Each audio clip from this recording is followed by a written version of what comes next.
In some cities, crimes do not announce themselves. They happen, then disappear. In a city that never sleeps, the crimes began without reason. No fixed time, no repeated place, victims with no connection, and a killer with no pattern. All the evidence pointed to one person, a mysterious neighbor, disturbed, eccentric. But is everything that appears terrifying truly evil? Sometimes evil is not what we imagine, and at other times, our fears lead us to accuse the innocent, while the real killer is closer than we think, watching. The truth was not what everyone believed. But the most important question is, who is the killer? Welcome to the story of the Alexandria Slasher. Before I tell my next story, allow me to introduce myself once again.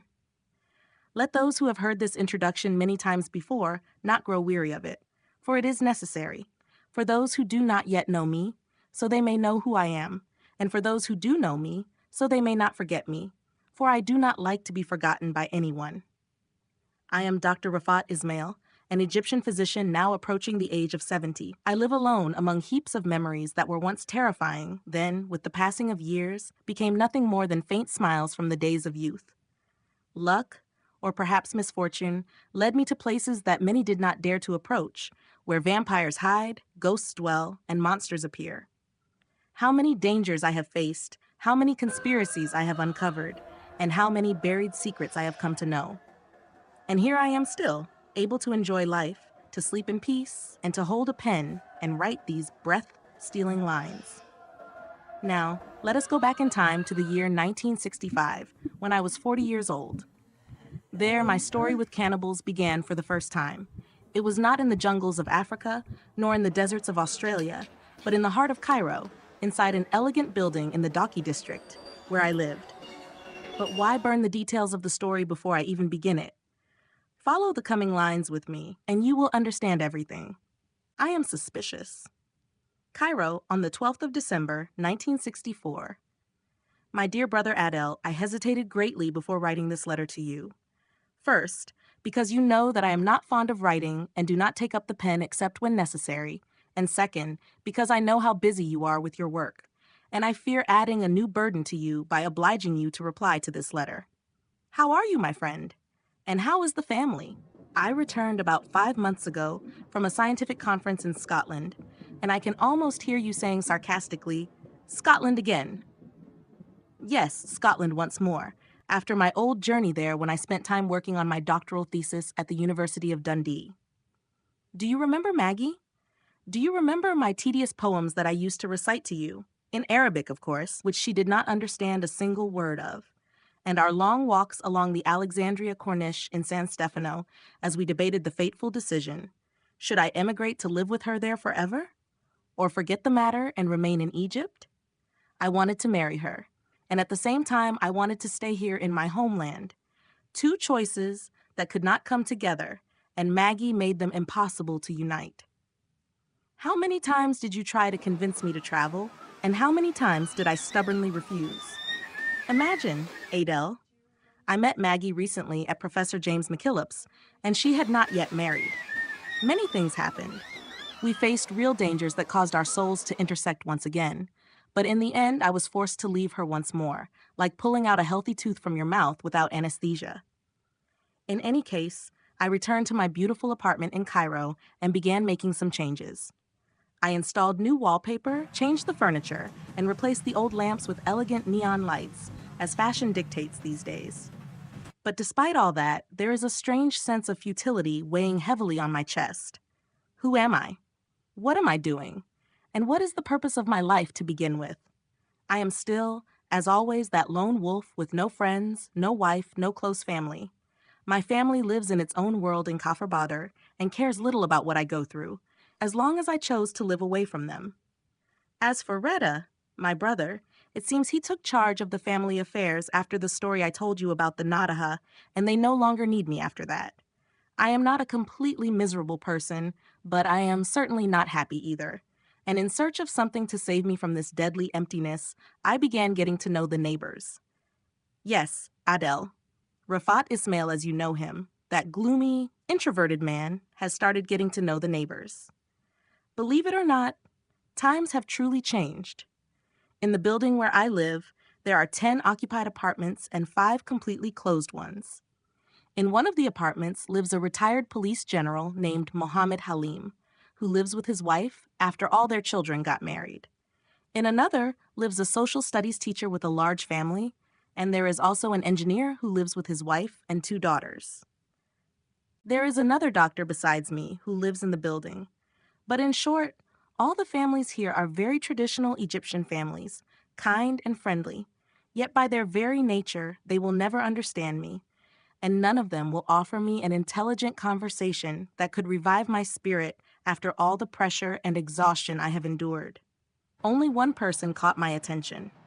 A man in his 30s, living on the same floor as I do. He does not talk much, his gaze is sharp, and the color of his skin is very strange. The doorman says he is a naval officer who lives alone without friends or acquaintances and does not speak to anyone. He is accustomed to disappearing for long months, then suddenly returning, and it seems that he spends those periods at sea aboard some ship. Before every trip, he always pays the rent in advance and leaves an amount of money with the doorman to pay the water and electricity bills. I feel that if I could break the barrier of reserve between us, I would find in him an intelligent man of deep thought. I have always learned to respect the silent ones because they are often too deep for people to understand, and when they do speak, we discover how foolish we were in judging them. I will try to get to know this young man. Perhaps meeting him will dispel some of my loneliness. Now I find nothing new to add to this letter, but I long for a reply from you that might melt the distances and the years between us. Always sincerely yours, Rafat Ismail Alexandria, on the 20th of December, 1964. My dear Rafat, I received your letter with great pleasure, not only because you still remember me after all these years, but because, despite all the disasters you have gone through in England, Romania, and even in your miserable village, you are still alive. From your words, it seems that a new calamity has followed you in Scotland, which makes me even more certain that you are an unlucky man, for even if you do not seek trouble, it apparently seeks you out on its own. Now listen to me carefully, Rafat. Stop roaming around, because the more one sees, the more dangers one is inevitably exposed to. Why do you not settle down? Why do you not stop playing the role of that fly that never settles in one place? Why do you not be like others? Why do you not marry and settle down? Your problem, my friend, is that, frankly, you are arrogant. And the problem with arrogance is that it makes you think you are too smart to live like the rest of people. Take my advice this time. Stay at home, get to know your kind neighbors, and buy a television set as I did. It is truly a marvel of the age. I sit in front of it with Seham and Ashraf, my son, watching the whole world while we are safe inside our home. I am well, thank God. But what worries me these days is what we are facing at the Security Directorate, a series of brutal and mysterious crimes. I will not mention their details so as not to ruin your sleep. But believe me, every night I tremble and pray to God to protect our children and loved ones from these terrifying horrors. I believe you know nothing about this matter. First, because you are in Cairo, and second, because a heavy media blackout has been imposed on the story so as not to cause public panic. I am busy now, so I ask your pardon for ending my letter here, and I await from you the long, enjoyable letters we have always known from you before you forget us. Thank you. Cairo, on the 24th of December, 1964. Your brother, Adel Tawfiq. My dear brother Adel, I wonder what the weather is like in Alexandria. Here in Cairo, the weather is stormy. The thunderous rain does not subside, and the cold penetrates the bones until it nearly freezes their marrow. I am now sitting in bed under heavy blankets. The air in the room is stifling and warm, filled with the smell of kerosene from that damned heater you gave me 6 years ago. What a gift. I sip a cup of hot tea and smoke greedily, as if I am trying to suffocate myself with all this rising smoke. I read your letter and said to myself, bravo. My childhood friend has become a colonel in the police and no longer has enough time to write a proper letter to the likes of me. Then I said, no matter. The man is busy, he has a family and a television set, and it is clear that these few lines he sent are a generous favor rather than a real letter. As for me, there is nothing in my life to occupy me except trying to befriend the neighbors, especially that young man I told you about before. He is a very strange man. More than once I have heard him enter his apartment opposite mine, turn on the living room light, and when I go to knock on his door, he does not answer. You may say he is deliberately avoiding me, but how would he know that it is me knocking in the first place? Every night, at exactly midnight, I hear the sound of his apartment door opening and the sound of his footsteps on the stairs. Where does he go at such a late hour? And why does he not turn off the lights if he is leaving? At last, I have found a purpose for my life, to watch this young man and uncover his strange mystery. I will not hide it from you. A vague feeling comes over me that he is watching me with the same precision. A week ago, he asked the doorman about me, and that fool told him everything he knows about me and my curiosity toward him. Since then, I have noticed that the young man has begun to cast long, scrutinizing glances at me more than once. But the strangest thing I have noticed about him is the trash bin beside his apartment door. I am not curious by nature, but when you see a trash bin filled with used travel tickets, all of them from and to Alexandria, you cannot help but be astonished and begin to suspect as well. This young man has traveled to Alexandria dozens of times over the past year, and I truly do not understand why he does not obtain a train pass that would save him money, or even use his blue Chevrolet car, which I have only seen him drive twice. I realize that I have gone on at length about a subject that may not concern you very much, so forgive my endless rambling. My regards to you and to everyone without exception. Your devoted brother, Rafat Ismail Alexandria, on the 27th of December, 1964, my dear Rafat. Who said this matter does not concern me? You have completely succeeded in arousing my curiosity, as I expected, for my security instincts have never failed me, and I feel that there is a mysterious secret behind this neighbor that cannot possibly be innocent. I can smell danger from afar, and I bet you that my intuition is correct this time. Beware of this young man, Rafat. There are many details in your story that worry me and invite suspicion. In short, I am suspicious. In some cities, crimes do not announce themselves. They happen, then disappear. In a city that never sleeps, the crimes began without reason. No fixed time, no repeated place, victims with no connection, and a killer with no pattern. All the evidence pointed to one person, a mysterious neighbor, disturbed, eccentric. But is everything that appears terrifying truly evil? Sometimes evil is not what we imagine, and at other times, our fears lead us to accuse the innocent, while the real killer is closer than we think, watching. The truth was not what everyone believed. But the most important question is, who is the killer? Welcome to the story of the Alexandria Slasher. The Visit, Cairo, on the 1st of January, 1965. My dear brother Adel, I am writing this letter to you on the first day of the new year, praying to God that it will be a happy year for you and the entire family, and hoping to soon see the title Police General added to the list of my dear friends. You ended your previous letter with a phrase befitting a seasoned police officer, I am suspicious.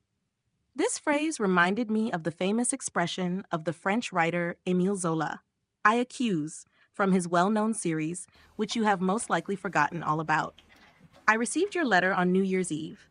I was alone, as usual, sitting in my bed, surrounded by dozens of medical references, with the annoying heater beside me and the usual cup of tea, and above me an uncountable number of blankets. Yet despite all that, I was shivering, and tears were on the verge of escaping my eyes. For no one had remembered me, or said to me, Happy New Year. Just another night added to my heavy 40 years.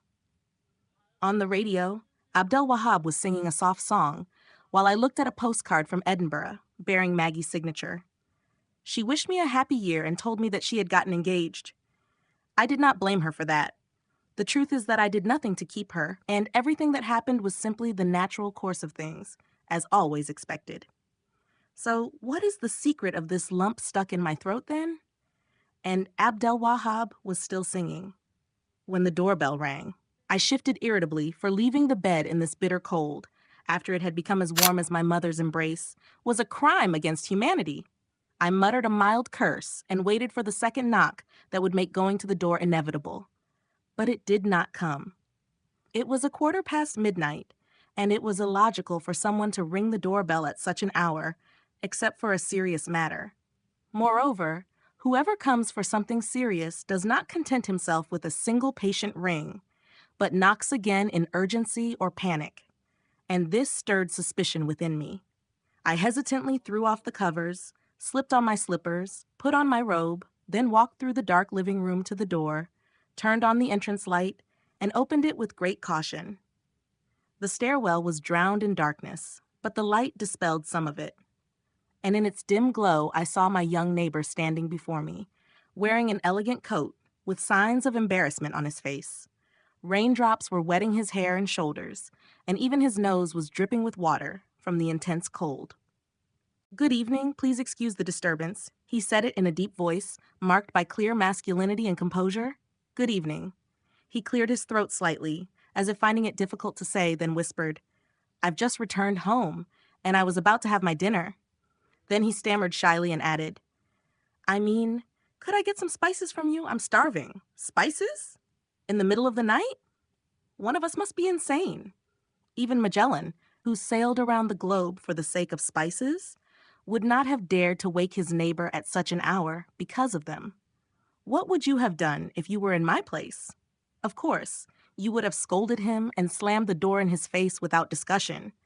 But I am not like other people, and you know that well. I cannot get angry at anyone.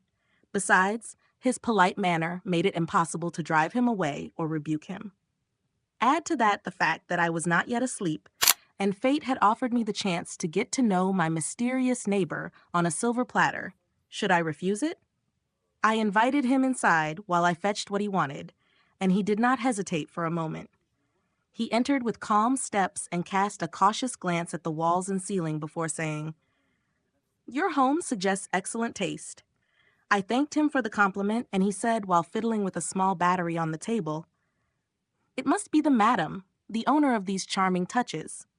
I smiled faintly and explained the truth to him, although I was certain he already knew that I was unmarried. He said with feigned surprise, "So you live alone?" I was about to answer yes, but a strange impulse made me say, in a way whose reason I still do not understand, "No, there is a friend who lives with me. He will be back shortly." He smiled lightly and said calmly, "Ah, the bachelor's life."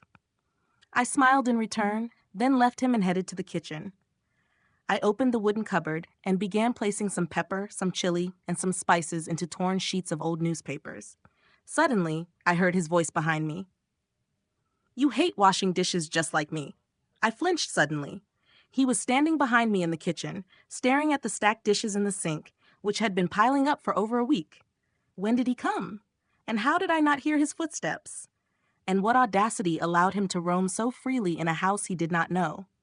For a moment, I felt that I had, unintentionally, granted him an implicit permission to wander as he pleased. Should I throw him out now? In truth, the moment was not yet suitable, for he had not, so far, committed a real offense for which I could punish him. All that was wrong was that he lacked a bit of etiquette. Nothing more. I took the papers in which I had placed the spices, then turned to him and asked in a feigned calm, "I still don't know your name." He smiled faintly and said as he extended his hand, "My name is Izzat Sharif." Then he dipped his thumb into one of the spice papers, came out stained with chili, and licked it with a strange relish as he added in a confident tone, "I am an officer in the Merchant Navy, and I live alone here." In the light of the lamp, I saw his features clearly for the first time. He was somewhat handsome, but his gaze was sharply unsettling, betraying a strange severity.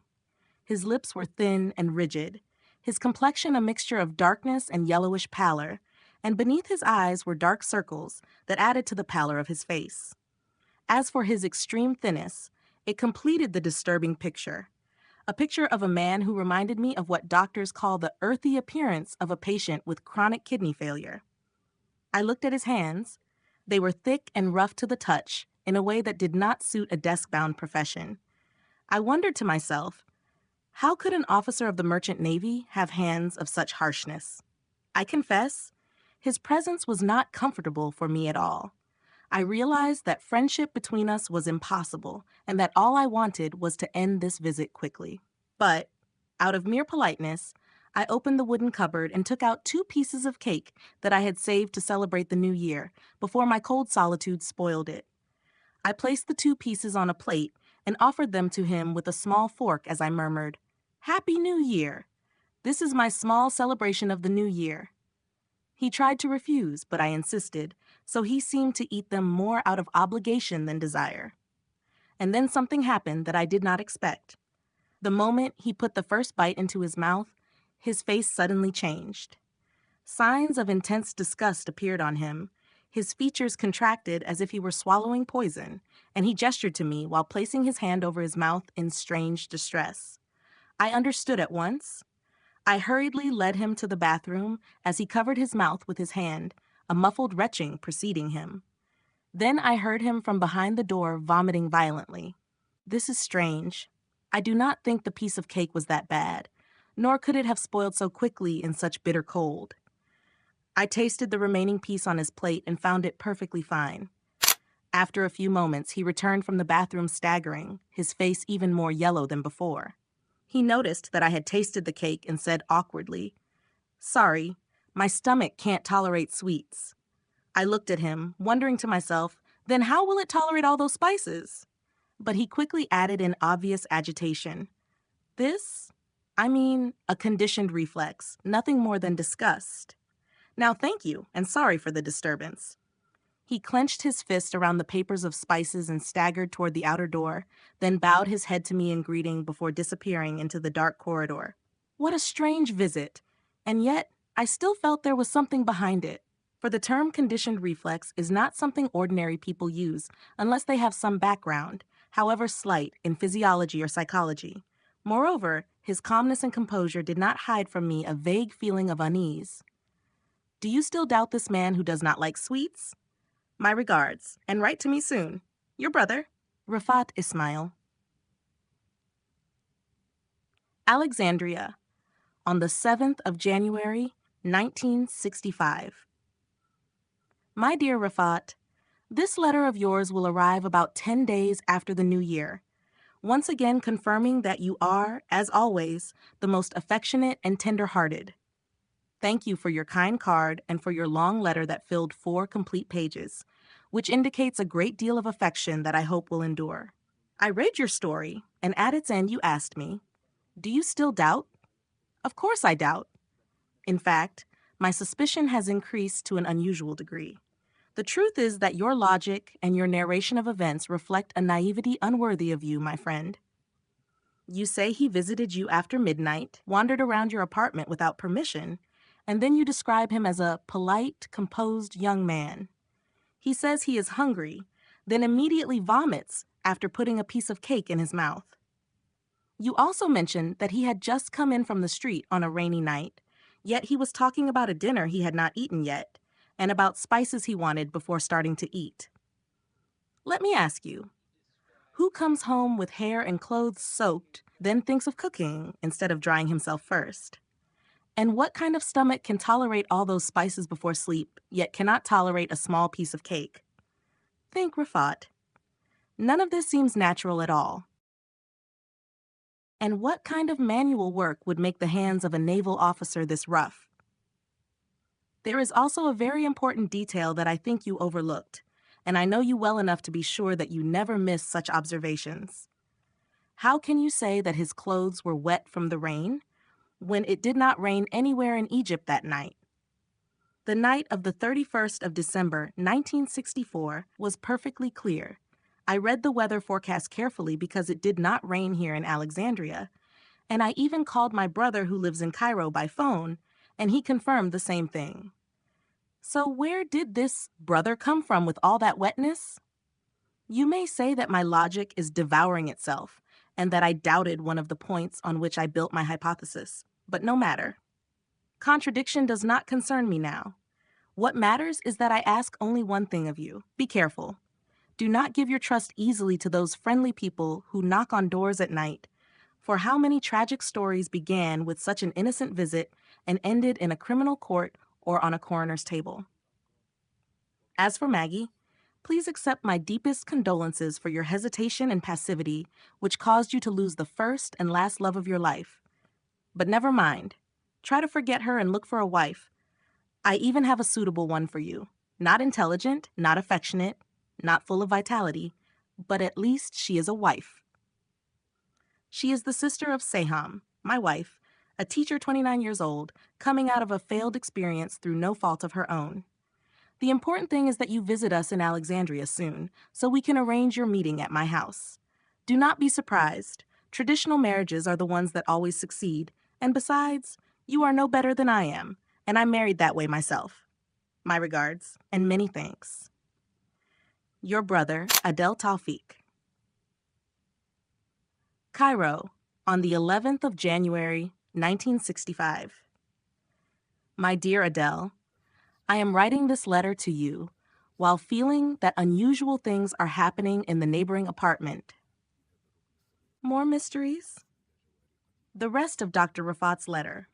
This morning, as I was heading to the university as usual, I got into my car and started the engine when I was surprised to see our neighbor, Mr. Zakaria, the social studies teacher, rushing to catch up with me, then leaning into the car window to scold me. About what? About pounding the mortar all night long while we were asleep.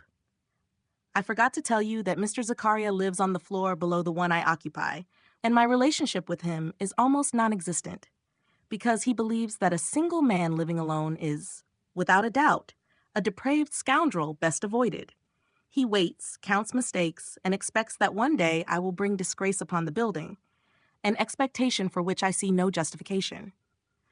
I am the kind of man who has never drunk anything in his life except cigarettes, and I wish I had not, and who entered the circle of middle age long ago.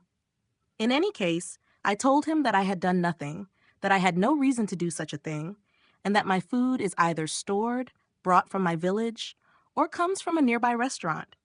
He said irritably as he walked away, "Then it's the other cursed one." By that he certainly meant Ezat, as I believe, but at the time I did not grasp whom he meant by the first cursed one. It was me, of course. So this young man spends the night pounding something on the floor. I do not think he is so obsessively fond of cooking as to ask for spices after midnight and pound a mortar in the early hours of dawn. But I did not hear the sound myself, otherwise I would have told you.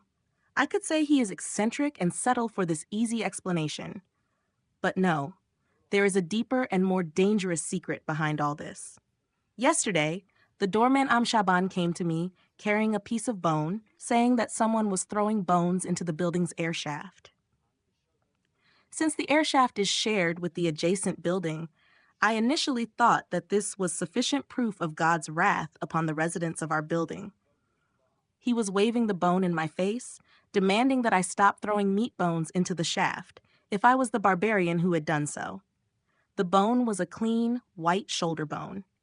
And the matter could have ended there, had it not been for the fact that I remember anatomy very well, know the contour of the bone precisely, and realize that this bone does not resemble the bones of a cow, a buffalo, a sheep, nor any mammal I know, except, and so I asked him for the rest of the bones and slipped him 1/4 pound.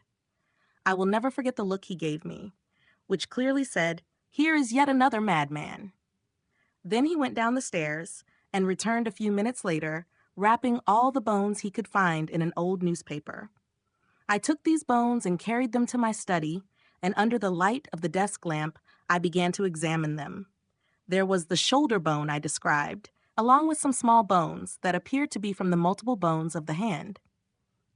There were vertebrae, 2 collarbones, some ribs, and the broken head of a femur. It was clear that the bones did not all belong to a single being, as their ages varied in terms of the degree of cartilage calcification and the fusion of the ends, and so on. In forensic medicine, a method called immunological precipitation is used to distinguish human bones from animal bones. I do not have this method, but I do possess a fair amount of experience, and I have 2 eyes that may err slightly but can still discern. Cut off my hand if these bones are not human.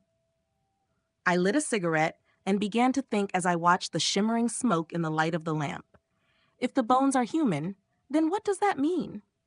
I know that there is a medical student in the neighboring building, but what would drive him to throw bones into the building's air shaft? The skeletons studied by medical students are never thrown into the trash. They are either gnawed, sold, or buried after use. So this possibility is ruled out. The next possibility is that someone fell into the air shaft and his body decomposed. This is also ruled out because the air shaft is not such a forgotten place, nor is it a cave in South Africa or a tomb in the Valley of the Kings. The third possibility is that someone killed a person in one of the two buildings and threw his bones into the air shaft. This is a foolish possibility because the air shaft is not the ideal place to hide bodies for the same reasons mentioned above. In addition, the bones were taken from several people, and I did not find a single large bone, such as a thigh or forearm, to support these last two theories. I can hear you say that there is a fourth possibility, that I understand nothing, and that the bones are simply animal bones. This is a respectable possibility and not unreasonable, but I do not incline toward it very much. So, what do you think of this riddle? Do you think I should inform the police? No doubt they are more capable, with their means, of knowing who threw these bones, for what reason, and where they came from. I have split your head, as usual, with this letter, and I think the time has come to end it. I await a lengthy reply from you. By the way, I'm about to install a telephone that will spare me writing letters and spare you reading them. Its number is 10,827. Do not forget to call me in a month so that I may hear your voice, as long as my travel to Alexandria or your travel to Cairo is currently impossible. Thank you. Your brother, Rafat Ismail, Alexandria, on the 20th of January, 1965 of. My brother Rafat, I apologize for my delay in replying to your letter. I have been extremely busy. I read your message, and I read that you wish to inform the police. Well, you always forget that I too am a police officer, and therefore I want all these bones to remain with you for now. You must place them in a suitable wrapping. Within a few days, Brother Mansour, a respectable colleague, will come to you. You will find him wearing civilian clothes and carrying a note from me. Hand these bones to him so that he may deliver them to me. And of course, I do not want any chatter with anyone about this matter. Another very important point. I do not wish to alarm you, but I have verified, through our complex means, the rosters of officers of all commercial maritime ships registered with the Maritime Authority, and the result is negative, meaning that there is no maritime officer named Izzat Sharif anywhere on Earth. He does not exist, and has never existed. Now you see that the question marks have increased to the point that our feet are shackled. And there is a favor I ask of you. Can you send me something, anything, that bears the fingerprints of this strange neighbor? A glass of water, a spoon, or any object he has touched? To this day, this man has committed nothing that would justify our requesting his fingerprints, but I will try to search and verify whether he has done anything in the past. So please help me and give this item, wrapped in a handkerchief, to Brother Mansour when he visits you in a few days. Congratulations on the telephone, and I hope you will respond to my suggestion regarding my wife's sister, since you ignored the matter entirely. Adele Tawfiq, Cairo, on the 25th of January, 1965. My brother Adel, I am writing this letter at 11 o'clock in the evening, and Mansour left only minutes ago carrying what you requested from me. Yesterday, at exactly 10 in the evening, the doorbell rang. I opened the door to find Izzat standing on the staircase. He asked for a glass of water because the water had been cut off in his apartment and because it seemed to me that someone had tampered with his water meter. In any case, I held myself together and was pleased and hurried to the kitchen. I carefully wiped the glass of water with my handkerchief, then carried it cautiously in my palm, placed it on a plate, and took it to him. He entered the apartment, as was his habit, and began examining the decor of the living room. I handed him the glass with a trembling hand. He thanked me and began sipping the water with an audible sound. He returned the glass, thanking me, and I picked it up by its base with the tips of my fingers in slow, deliberate movements so as not to damage the precious fingerprints engraved on the glass. At that moment, I noticed him looking at my hand suspiciously. Then he asked, "Why are you holding the glass like that?" The question was sudden. I trembled for a moment, then regained my composure and said, "My hands are contaminated with kerosene. I was fixing the heater, and I don't like the smell to cling to the glass." He understood and said with a smile, "That's the life of bachelors." He went back to lazily and heavily surveying the apartment, then greeted me with a nod of his head and left. That glance he cast at the glass before going out did not escape me. Now I clearly had his fingerprints, so I wrapped the glass in a clean handkerchief and gave it to Mansour when he came to me today. And I can hear you now saying that Azat did not swallow the excuse of fixing the heater, because the smell of kerosene did not emanate from my hands. I answer you, what other solution did I have? It was the only excuse born in that moment of justification. I hope you inform me of result as soon as you know it. Many thanks. Many thanks. Your brother, Rafat Ismail Alexandria of February 1965. My brother Rafat, I was occupied examining the bones and the fingerprints, so I was delayed in replying. The forensic expert confirmed that the bones are human. As for the fingerprint expert, he did not find any known prior records matching the fingerprints on the glass. Strangely, he confirmed that these fingerprints, and the direction of their ridges, are an extremely unusual pattern he has never seen before, in addition to the fact that the skin of the hand's owner is extraordinarily rough, to a degree beyond description, making his fingerprints almost useless. As for his final statement, it was that these distorted fingerprints are present excessively and abundantly on the bones you sent. A misunderstanding. Detroit on the 15th of January, 1965. To Professor Dr. Mohammed Shaheen. My dear colleague, with the beginning of this new year, I offer you my heartfelt congratulations on your distinguished academic position as Professor of Anthropology at the University of Thingve. I believe that, this time at least, they have made an excellent choice. We miss your close scientific presence among us and long for your attendance and sound ideas. At this particular time, I find myself in urgent need of your cooperation in studying a complex scientific problem that I have long wished we could research together. You certainly remember our old discussions about the doctrine of cannibalism, or the eating of human flesh, and how I used to believe it to be an inherent nature in any primitive society, while you believed it was not an innate human tendency, but rather the product of specific circumstances and ancient mythical beliefs. You used to say that primitive peoples, when they ate human flesh, believed they were thereby acquiring the qualities of the victim or preventing the victim's spirit from taking revenge. You would cite entire pages from The Golden Ball by Fraser, in which he discussed the life and customs of primitive humans. As for me, I do not hide from you that I never held much respect for that book. But it seems that the opportunity has finally come for us to know which of us was right. Let me tell you this story, which was related to me by one of my Egyptian students, and which, according to him, took place in your country about 5 years ago. Engineer Shaker was a polite and civilized young man working at one of the petroleum companies. He was 30 years old, unmarried, and known to have no relatives. All who knew him agreed that he was a religious man, kind-spoken, who never spoke ill of anyone nor sought quarrels, and he earned the respect of both his superiors and subordinates alike. And now, imagine with me, this engineer was assigned a scientific mission in the Western Desert, a reconnaissance aerial tour in a small single-engine aircraft, and he was accompanied only by 2 other engineers and the pilot. And as often happens with this type of aircraft, the accident occurred. All contact was completely cut off, and rescue teams, after 2 full weeks of intensive searching, failed to find any trace of the aircraft or its passengers, despite sending several other planes to sweep the area. The company announced that the 3 engineers and the pilot were among the missing. Do you know this kind of story? Then, after 2 full months, something unbelievable happened. Engineer Shaker returned. Some Bedouins found him wandering in the desert, and he was in reasonably good health while all 3 of his colleagues had perished. And it was clear that he had remained beside the wreckage of the aircraft, waiting in despair for someone to find him, until his beard and fingernails grew long, his clothes were completely torn, the sun had darkened his skin almost to the point of burning it, and purulent conjunctivitis nearly devoured his eyes.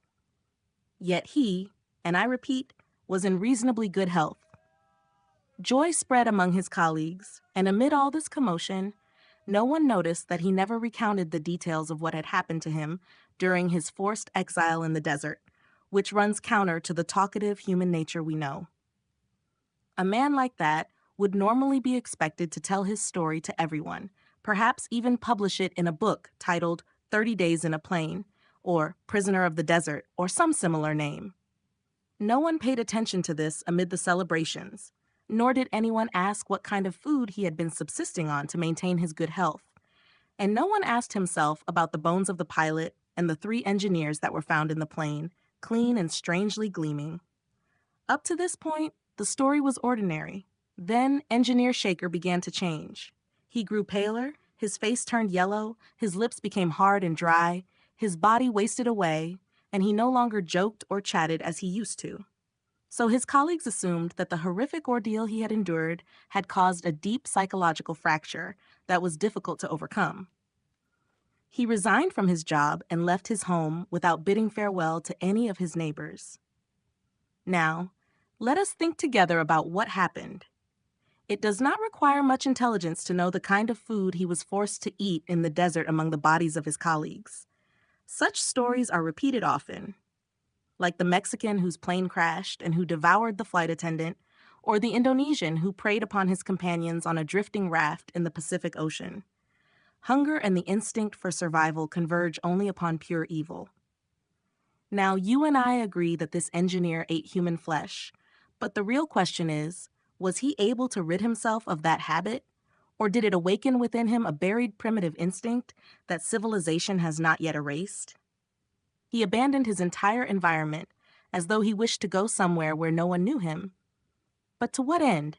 How does he live now? And what psychological changes have come over him?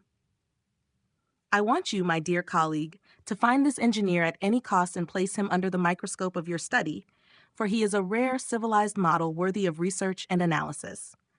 For greater precision, I inform you that he changed his name to Wadat or Himat, or a similar name, and that he resides in the Daki district at number 14 Altara Street. This is the address provided to me by my Egyptian student, who was his closest friend, though their friendship ended under mysterious and unfortunate circumstances. I hope to receive your reply quickly and be cautious. Sincerely, Professor Dr. R.L. Cathrall Cairo, February 12, 1965. Dear Professor Cathrall, I was delighted to receive your letter. My esteemed colleague, guardian of the gates of science and the eternal nightmare of ignorance. I write to you to bring you glad news. I have found our precious prey, but allow me to assure you that my task was anything but easy. You told me that our subject's name is either Wadat or Himat, names that were altered under Turkish influence, where the tied feminine ending was turned into an open T. Such names are plentiful in our language, like Tharwat, Efat, and Tala'at. We even use the name Mirvat in Arabic without realizing that it was originally Marwa, changed by the Turks by replacing the tied T with an open one and substituting the W with an F. But let us set aside this linguistic digression and return to our main subject. You told me his name is Himat or Wadat. In truth, the name Himat is used in Egypt only for women, while Wadat is of Turkish origin and not used by Egyptians at all. Therefore, I began my search by asking the building's doorman, after offering him £1 and a cigarette, about any resident with a similar sounding name, such as Tharwat, Talat, or Rafat. He told me that there is a suspicious man on the 4th floor named Rifat Ismail. He lives alone with no friends, spends most of his time inside his apartment, and claims to be a professor at the Faculty of Medicine. Yet, as the doorman said, he has no clinic, and no one has ever heard of him before, despite belonging to the same university that houses both my faculty and his. More strangely, the doorman informed me that he had found, a few days earlier, some oddly shaped white bones in the building's air shaft. When he asked Rifat whether he had thrown them there, the man appeared confused and startled, then, underlined this sentence 10 times, gave him £0.25 to bring those bones up to his apartment. As for his neighbor, a school teacher and family man, he told me that he strongly suspects this strange man, as he has never seen anyone visit him. He also claims that Rifat engages in a nightly habit of pounding above his head while he sleeps, for unknown reasons, and that he frequently travels abroad. Both men, the doorman and the neighbor, added that his appearance is ugly and frightening, and that he is approximately in his 40s, the very same age as the man we are searching for. I will try to get to know him more closely and perhaps visit him in his apartment. But allow me to say that my mission will not be easy. After all, you do not visit a cannibal every day. I will not take any step before receiving your reply, my dear colleague. Sincerely, Dr. Mohammed Shaheen, Detroit, March 2nd, 1965. My dear colleague, I believe you are right in your suspicions, and I hope you will excuse me for the mistake in the name, as these Arabic and Turkish names sound very similar to Western ears. Before you meet this man, I urge you to take every precaution. Carry a simple weapon, even a small knife, and leave your address and personal information with one of your friends so that if you are delayed more than 3 hours after the meeting, the police are notified immediately. As for my advice to you, it is as follows. A. I do not know which approach you will use to get close to him, but I am confident that you alone are capable of this, because you are Egyptian like him and understand very well what should be said and what should not. B. If you manage to enter his home, search carefully for any traces of primitive cultural practices. You are bound to find something of that sort, for their presence in the homes of all discovered cannibals is almost certain. Try to learn the type of food he consumes, and if possible, obtain a sample of it for examination and analysis. D. Observe his pronunciation and manner of speech carefully. If my suspicion is correct, you will notice that he has difficulty pronouncing certain letters, a trait commonly found among cannibals, as their teeth gradually become deformed due to their constant handling of tough tissues, which alters their manner of speech. Once again, I say to you, be cautious, extremely cautious. Sincerely, Professor Dr. R.L. Catherall, The Intruder. Cairo, March 17, 1965. My dear Adele, the telephone was installed in my apartment yesterday, but the heating has not reached it yet. It was an exhausting day, as if misfortune had decided to surround me from every side. I cut my chin while shaving, drank my coffee while it was far too hot, and burned my tongue so I could hardly speak. Then came the major disaster. The wardrobe key broke inside the lock, and I had to break the door itself just to find a clean shirt to wear. After that, I decided to rearrange the contents of the wardrobe, and among all those old things, I found souvenirs I will never forget. The gilded claws that Ekaterina used to wear, a broken bottle of acid left over from my ill-fated journey to Scotland, a story you do not yet know, and the statues of Zulu sorcerers that Dr. Mjolo gave me in Nigeria years ago. I discovered that they were very beautiful and worthy of being placed in the living room. Then I put on a kitchen apron and cooked some peas and rice with a delicious leg of lamb I bought today from an honest butcher. I set the table and sat down, devouring the food eagerly, for I had almost forgotten the taste of home-cooked meals. I only cook twice a month, and I always feel that the effort I put in is not worth 10 minutes of eating. All those hours of labor for a meal that ends so quickly. I do not think my stomach deserves all this reverence. In the midst of these thoughts, the doorbell rang. I got up annoyed, chewing a spoonful of rice I had barely swallowed. This cursed door never opens except to beggars, bearers of bad news, or people who want something they will never return. I opened the door and saw a short man, bald-headed, wearing thick glasses and a dull-colored suit.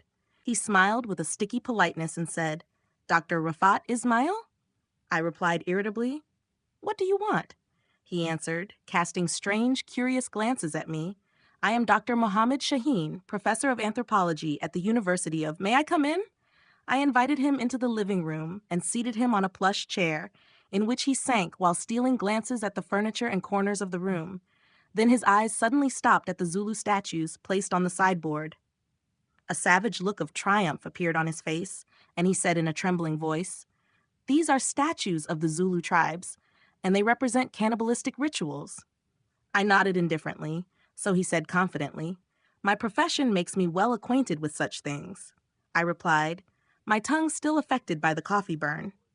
"Very well, doctor. Perhaps you could explain the purpose of your visit, for I was eating my meal just moments ago." He smiled with strange insistence and said that he was keen for me to continue my meal in front of him while he explained the reason for his visit. So I joked and said, "Then, will you eat with me?"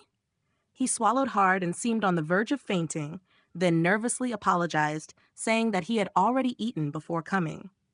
And so I sat at the dining table, cutting the leg of lamb with knife and fork before his silent, terrified gaze. He was trembling, shrunk into his chair, and I had no idea what caused such fear in his eyes. Then I picked up the bone and began striking it against the edge of the plate to extract the marrow inside, as I have done since childhood, letting my tongue savor its taste. Suddenly, I heard him make a muffled sound, and I saw him cover his mouth with his hand and gesture to me in a way I understood immediately. The bathroom, quickly, this way. He rushed off and slammed the door behind him, and then I heard the sound of his vomiting echoing through the place. At that point, I muttered in disgust, "What is it that makes everyone who visits me vomit? I do not think my appearance is that horrifyingly repulsive." When he returned, he seemed in better condition and apologized profusely, saying, "Sorry, it's a conditioned reflex. I know that." I replied coldly, "Yes, it is." Then he began telling a long story with neither beginning nor end about a cousin of his whose plane had crashed in the western desert, that he had been searching for him for years, that some people had told him his cousin lived in this building, and that he believed I knew something about the matter. I told him that I knew nothing about his missing cousin, but he went on insistently talking about primitive tribes, cannibals, and Zulu civilization. I asked him to leave, but he stubbornly insisted on staying and continuing to talk. When he realized that persistence was futile, he politely asked me to give him the bone I had been eating from, for some purpose of his own. I sighed and said to myself, "Will I spend my entire life meeting madmen?" Then I said to him, completely losing my temper, "Fine. You want the bone to make soup with it, don't you?" I raised the bone in my fist like a club and advanced toward him slowly, drawing the harshest features of evil on my face. His face turned pale.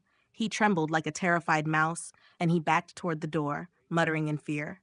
"You won't be able to harm me. You won't strike me with that bone. Ramsey knows where I am. I told him." So I asked him mockingly, "And who is Ramsey?"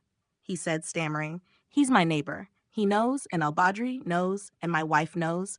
The whole city knows. You wouldn't dare to." I cut him off in an angry voice. "Then, let's see."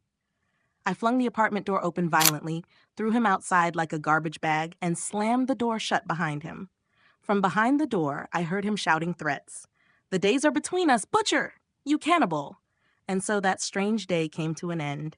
And now I have nothing left but the usual news to tell you about. Alexandria, March 24th, 1965.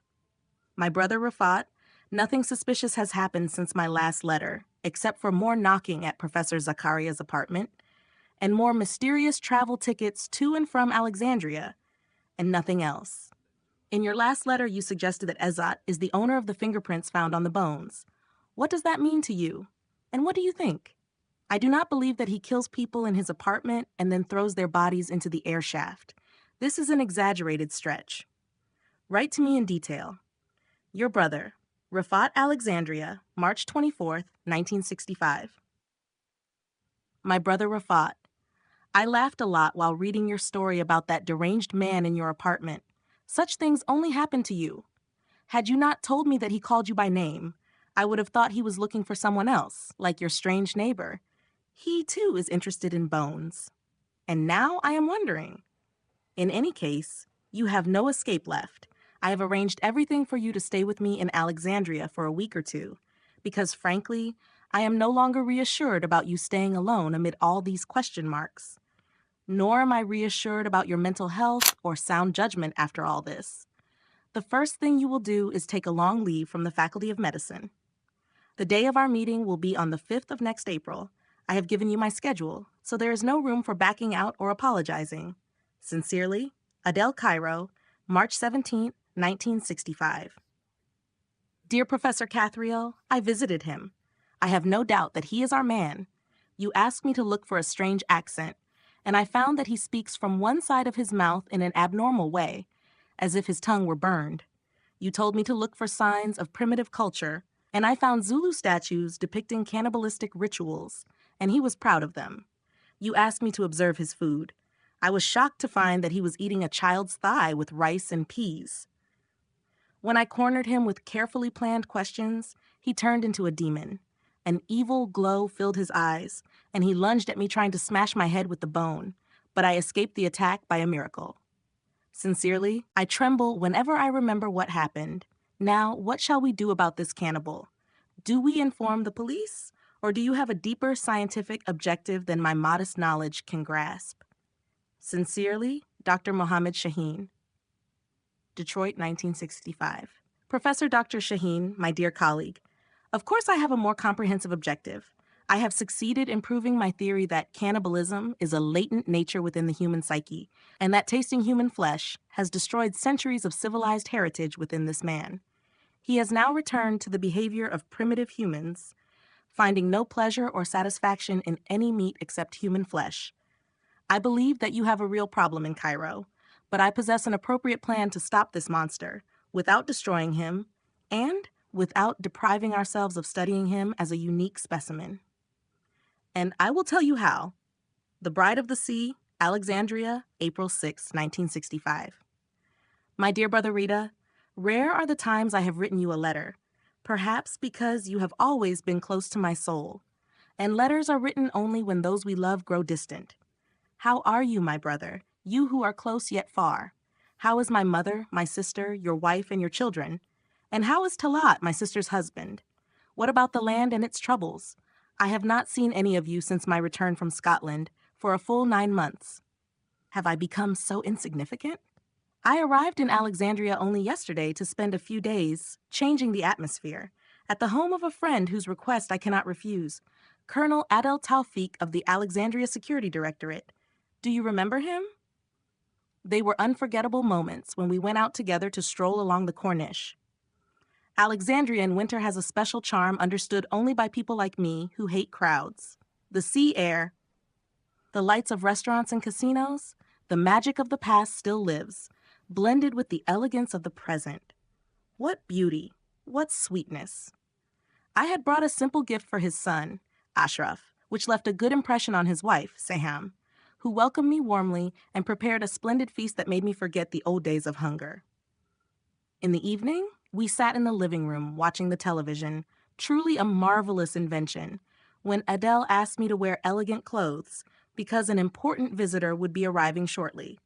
I complied and put on my blue suit, but I was surprised to find him eyeing me scrutinizingly while his wife examined me from head to toe as I stood before them awkwardly like a fool. He asked his wife as he lit a cigarette, "What do you think?"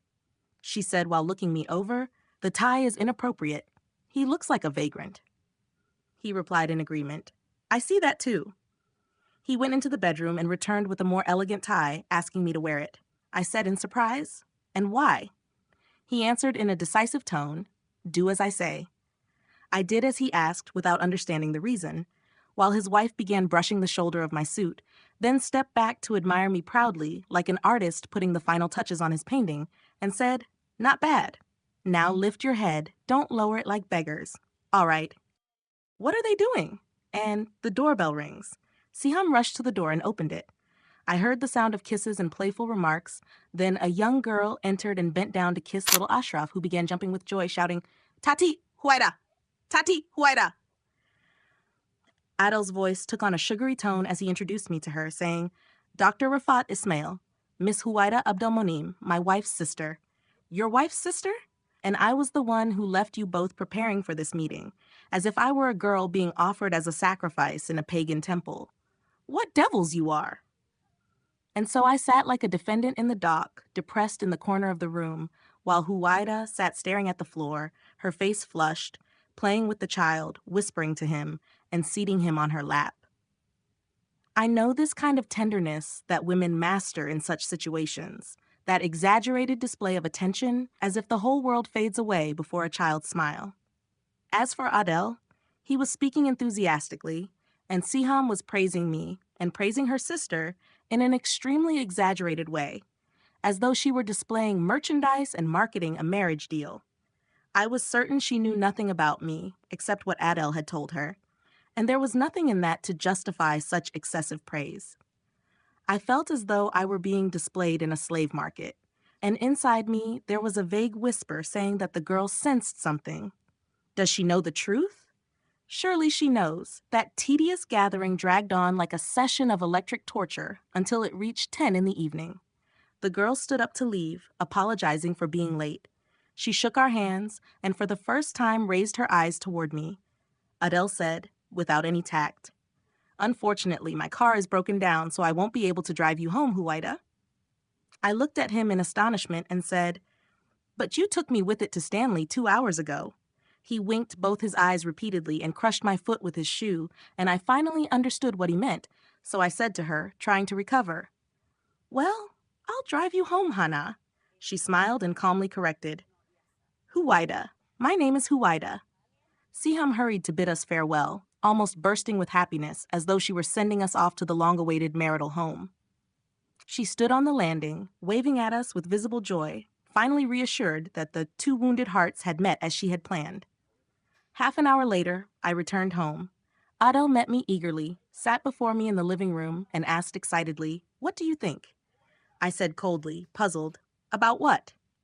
He pursed his lips and struck one palm against the other, saying, "What a fool you are. Huwaida, of course." So I answered him honestly, "I don't know." "Didn't you talk in the car?" Not a single word. We remained silent like fish all the way to her house. He began cursing and insulting my stupidity, ignorance, and lack of manners, saying that I had embarrassed him after everything he had done for me, and that he and his wife had given me everything a mature, sensible man seeking marriage could wish for. Then he snatched the elegant tie from my neck, and I said to him, "Listen, Adele, blue is a beautiful color and green is a beautiful color, but they never match. That's how your wife's sister and I are." "They do match. You fool. I have a pullover that combines the two colors. Then it must be very ugly." "And who said you're blue? You are red beyond anything I've ever seen in my life. And now you'll tell me she didn't appeal to you. How do you know that you weren't the one who didn't appeal to her?" I said while unbuttoning my shirt collar, "I never claimed anything, and I never asked to put myself or anyone else to any test. I swear to you, I wouldn't be able to recognize her among 4 girls her age, and I don't even know whether she's beautiful or ugly." He shook his finger in my face warningly. "Siham and I will stop looking out for your best interest." That's exactly what I hope for. At that moment, the telephone rang. He picked up the receiver and began listening, grunting, uttering short phrases indicating that he had not expected this, that he was astonished, and that he was coming immediately. Then he put the receiver down and stood rigid for a moment, thinking about the content of the call he had received. Fortunately, he forgot everything about marrying me off. An accident? Worse, a disaster. Then he hurriedly put on his suit jacket and stood up, urging me to follow him, for there was something he wanted to show me. He tossed the tie at me, telling me to put it back on, and informed his wife that we were going out and might be late. We got into his car and drove through the streets of Alexandria, which were beginning to empty of pedestrians at this hour. Rain had started pouring over the roads and against the windshield of the car, whose headlights carved a path through the darkness. We began entering narrower, less clean streets, and the car's movement grew less free. I do not know Alexandria well, but I believe we were somewhere in Manshea. He was silent as a grave, smoking greedily, which only increased my sense of the gravity of what we were heading toward. At the corner of the street, I saw a strange scene, as if it were a scene from a colored motion picture. An ambulance was parked there, its rooftop lights spinning, sending out beams like fiery spheres circling those standing nearby. Raindrops poured over the indifferent heads. 3 police cars were parked, and beside one of them stood an officer holding a microphone and a wireless device, speaking to some authority. While the policemen stood lined up, blocking the road with their bodies, there were flashlights flickering nonstop, and dozens of people whose roles I did not know. Adele stepped out of the car, squared his shoulders, and pushed through the line of soldiers, who were struck with great alarm when they saw him, immediately snapping into confused military salutes. Adele had changed within mere seconds. He transformed into an imposing leader, stern-faced and sharp-featured, completely forgetting my presence. I could hardly believe that this intimidating man was the same old friend I had been joking with just half an hour ago. I followed him into the heart of the crowd and saw something covered with a sheet stained with fresh blood. I heard a well-dressed young man standing beside it say, as he pointed toward it, "Around 9 o'clock. Sir, the same circumstances." The same circumstances? What does that mean? Then I noticed two policemen leading a simply dressed man to where we stood, and one of them said in a firm, military tone, "The cafe owner, sir." Adel turned to him and asked harshly, "What was he wearing?" Answer: the cafe owner said, trembling, and I do not blame him for that in the slightest. He was thin, sir, and his complexion was a very strange yellow. He was wearing a black suit and carrying a bag. He drank strong tea, then paid the bill, and disappeared into the alley. There was a wound on his cheek. Adel lit another cigarette and said without looking at anyone, "Fingerprints?" A voice I could not see its owner replied, "As usual, sir. He was wearing gloves." Adel then issued some instructions to the forensic team and made his way through the rows of policemen, heading out, while I hurried after him like a frightened hen. Sharply, he opened his car door and reached for the lock button to unlock it for me. I said, relaxing into the seat beside him in a joking tone more suited to a YouTube video scene. Even Adel Pasha doesn't feel safe about his car. In the middle of all this security cordon, he still doesn't forget to lock the door. But he made no comment, nor did he laugh. He turned on the wipers to clear the raindrops sliding down the window, then started the engine, and the car moved off, cutting its way through the wet city streets. He was completely distracted, which made me keep silent out of respect for his state.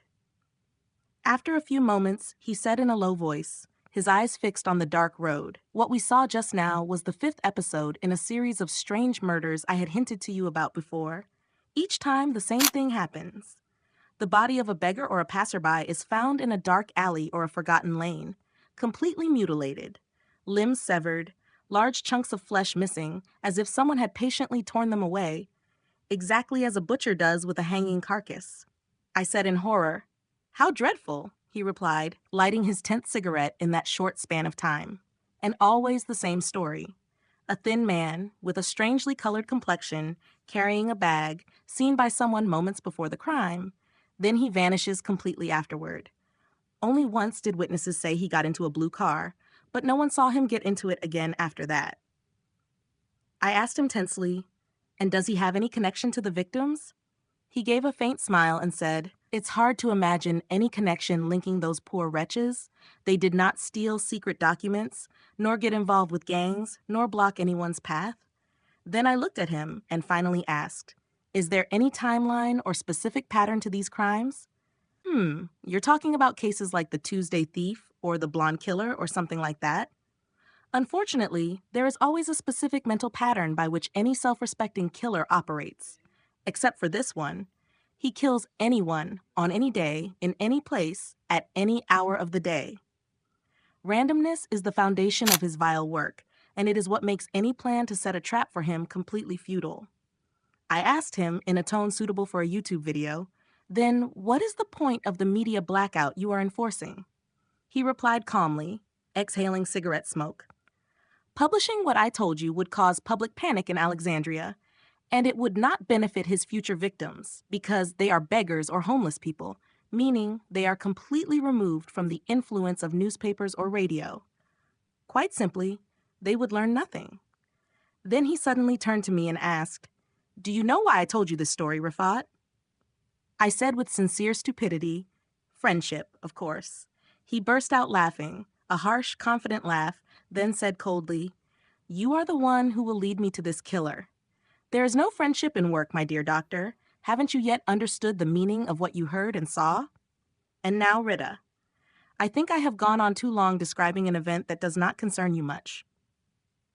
And if you wish to draw anything from all that I have said in this long letter of mine, 7 pages, then you may reassure my mother about me, and tell her that I have seen a not bad bride, but that I am still hesitant. That is all. As for why I told you all this, it is because I was on the verge of bursting. I needed to unload what I had seen onto the chest of anyone who would listen to me. As for what Adel told me after that, it is a secret I cannot reveal, even to you. Wish me good luck, and write to me at my address in Egypt if you find the time.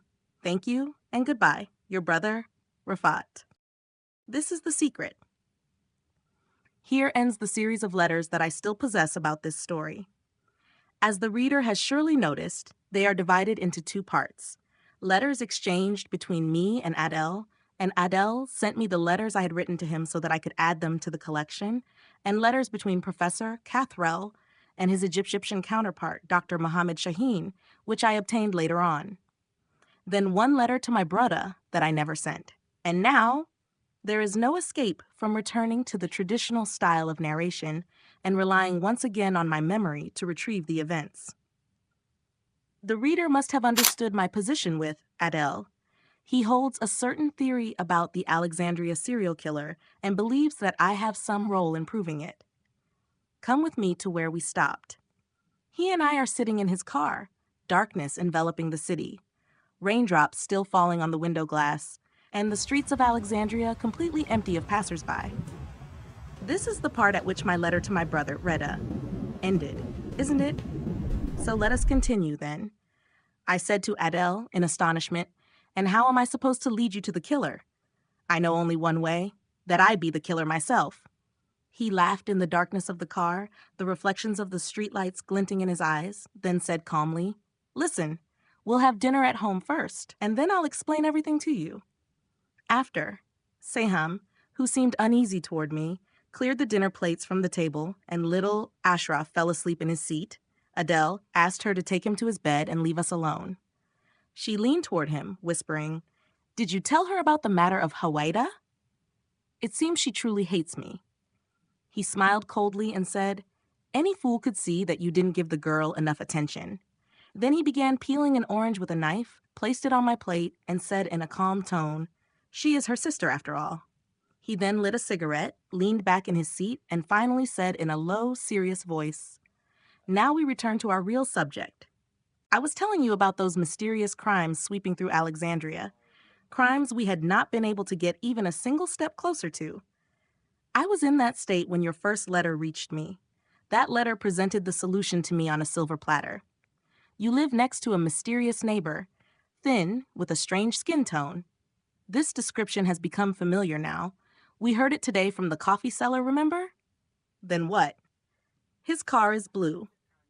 And he travels to Alexandria over and over again. Note this carefully. A neighbor who eats spices in the middle of the night, pounds something in the early hours of dawn, and cannot stand the taste of cake. A neighbor who throws human bones into the building's air shaft. A neighbor who claims to be a naval officer. And he is lying. A neighbor whose features look like those of a patient with kidney failure, with rough hands and distorted fingerprints. I think you're beginning to understand what I mean. I said in astonishment, "Do you believe that?" He answered calmly, "Yes, I believe so. I'm not entirely certain, but I believe so." Imagine with me this young man, sick in an indescribable way. He travels to Alexandria several times, waits in dark alleys until a homeless man or a passerby crosses his path, then kills him violently. With cold care, he cuts pieces from his flesh, dismembers his limbs, puts the remains in a plastic bag, and then returns with them to Cairo. And here the real performance begins. At night, he starts cutting and cooking, adding spices, pounding in the mortar until he disturbs the neighbors, then throws the remaining bones into the air shaft. His stomach has grown accustomed to human flesh, so an ordinary piece of cake no longer appeals to it. That is why he never opens his apartment door at night, no matter who is knocking. This is how we explain his mysterious nightly outings to dispose of inedible remains. And this is how we explain his terrifying appearance, the marks of cannibalism on his face, and his rough hands as a result of violent manual work with the cleaver night after night. My stomach tightened as I tried to swallow this image.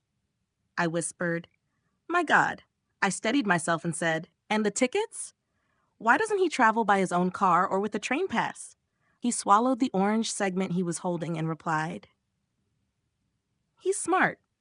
He knows the car would be an obvious trail that could be followed, and it wouldn't be hard to find someone who could note down its number and tell us about it. As for the pass, he expects, under certain circumstances, that we will look for those who travel regularly to Alexandria, and he is excessively cautious because there are hundreds of others who do the same.